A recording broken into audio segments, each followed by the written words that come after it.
All right, folks, today is December 14th, 2020, and the Tennessee Titans are back in the win column, as we all expected. They defeated the Jacksonville Jaguars on the road by a score of 31-10. There is a lot of positives to take out of this game. All right, some of you who know me, who have known me for a while now, know that I tend to be fairly pessimistic and negative. And it's not for no reason. It's just, I've been let down. We've all been let down a lot, considering this team's never won a Super Bowl. So, I wish I was the other way, but I'm not. But don't expect me to be that negative Ned very much today. I'm just giving you a heads up that you might hear some negativity, which you would think, oh my God, we blew out a team and got another win, and now we have 9 wins with 3 to go. Why are you negative at all? Just understand where I'm coming from, okay? So that's number one. So let's start rattling off the positives. Number one, Derrick Henry is continuously unstoppable no matter who he faces, with the exception of last week, maybe, but that game just got out of hand. He never had a chance to get going, even if he wanted to, which obviously he wanted to. What I'm saying is there was no way we were going to get him rolling because we were down big early, right? So that's number one. Number two, A.J. Brown. Listen, this guy's in his second year, and he's doing things that are absolutely miraculous. And I'm telling you now, I'm sick of hearing the drops bullshit, okay?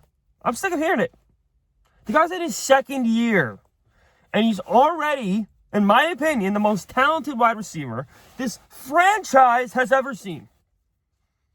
I'm talking more talented than the Hayward Jeffries, than the Derek Masons, than the fucking Kendall. I mean, really. I'm not even going to mention that guy's name because he shouldn't even be mentioned in this, okay?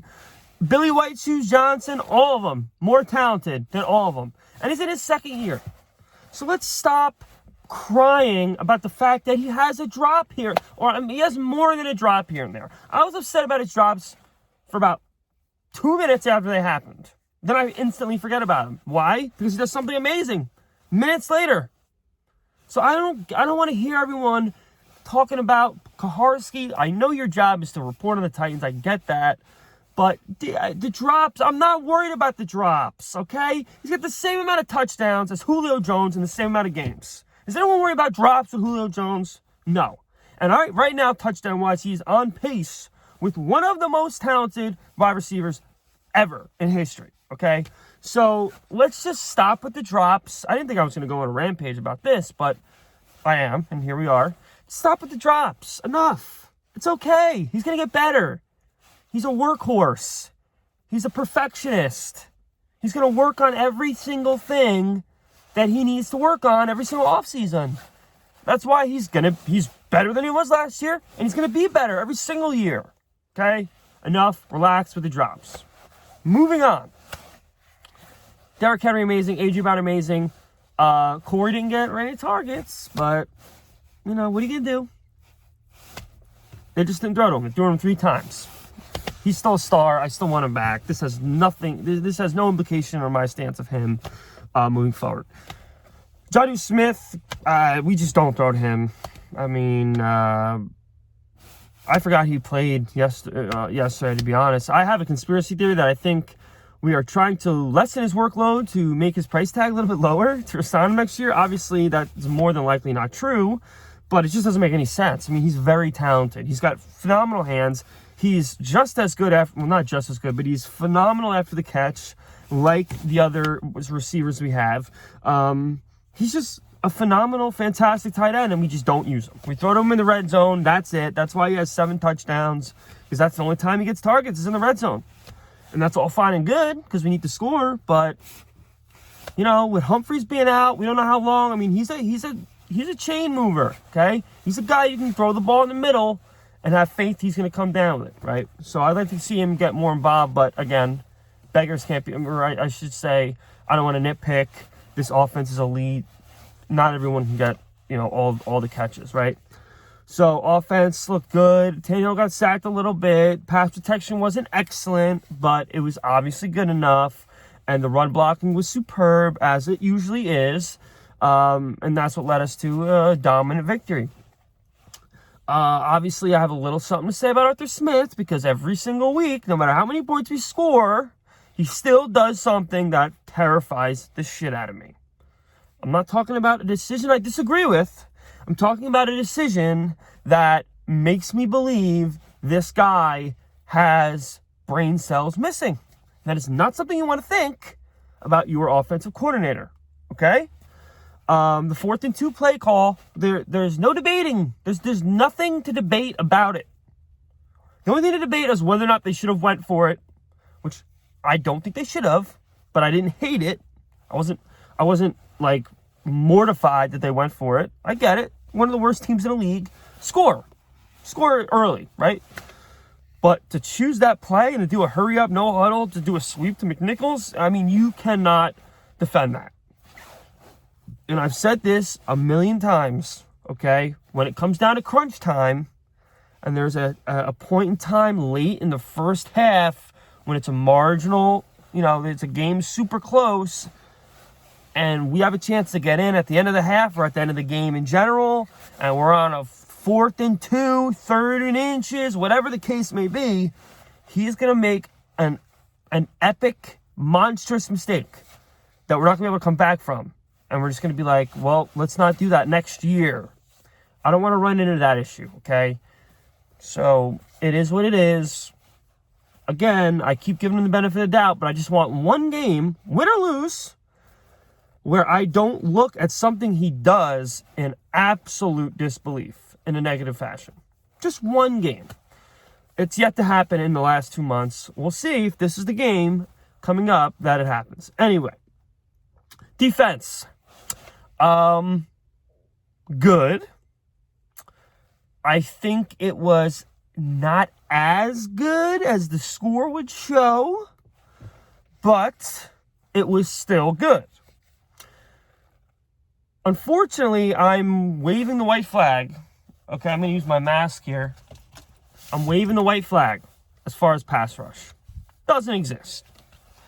And I can't continue to believe it's going to come. It's never going to come. We're never going to have it. Pass rush will never be something we utilize in the 2020 season. It's not going to happen, okay? We have players that have more than half the sacks that our entire team has. That's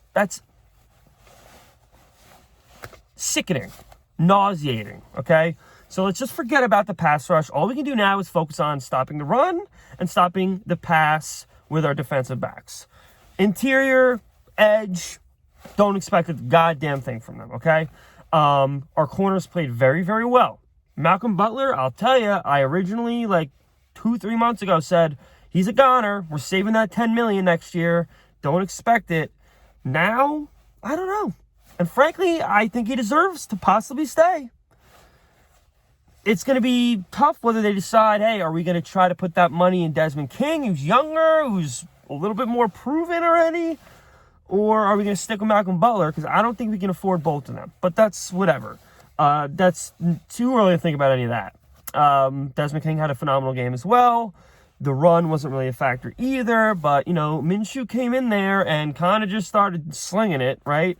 We kind of shut him down in the fourth quarter, but I think if Minshew was in that game to start, it might have been a totally different story. But he wasn't. Jags are in tank mode. Yeah, and that's really it. That's really it as far as the defense is concerned. Nothing glaring. We actually got some third down stops. It's just, again, I wish we had a pass rush. That is literally the only thing stopping this team from being the best team next to the Kansas City Chiefs in this league. That is the only thing. If we had an average pass rush, if we could get 2 sacks a game, which still is average, right? We would be unstoppable. Or at least as unstoppable as Kansas City. Okay? We would be. That's it. We're 2 sacks a game away. That's what really frustrates me. But again, we're 9-4. It's any given Sunday once this fucking tournament starts, okay? So let's be optimistic, cautious at the same time, as I always say. And that's that. It was a clean game. It was over after pretty much the half. It was pretty much over. When you get the ball back in the second half and you're up 2 touchdowns against the Jags, You know, I had my feet up. I had my wine poured, okay? I'm going to wrap this up now. We're about 10 minutes deep. I don't know what's up with Matt Stafford, but I'll say this. I like beating teams at their best.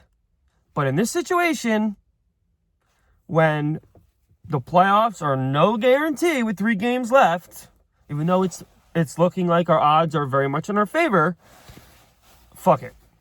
Let him sit out. Let him rest. I hope nothing but health for him. But take a day off. By all means, okay? Okay, because I don't care how bad the Texans looked yesterday.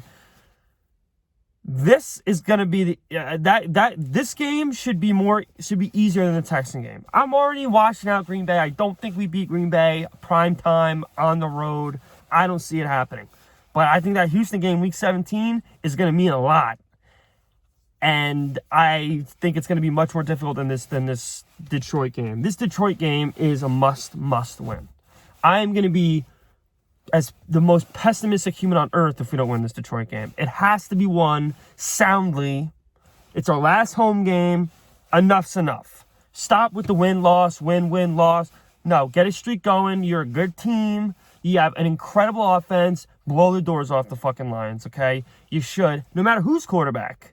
But you got to win this game, all right? So, fortunately, the Colts 1-2. We're still both 9-4. Our strength of schedule is a little bit easier. Got to hope the Steelers get mad now and beat the doors off the Colts in 2 weeks. But we'll worry about that when we get to it. Make sure you like, subscribe, thumbs up. You know the whole deal. Pod will be dropping on Wednesday morning. And as always, tighten up. I'll see you next week. Peace.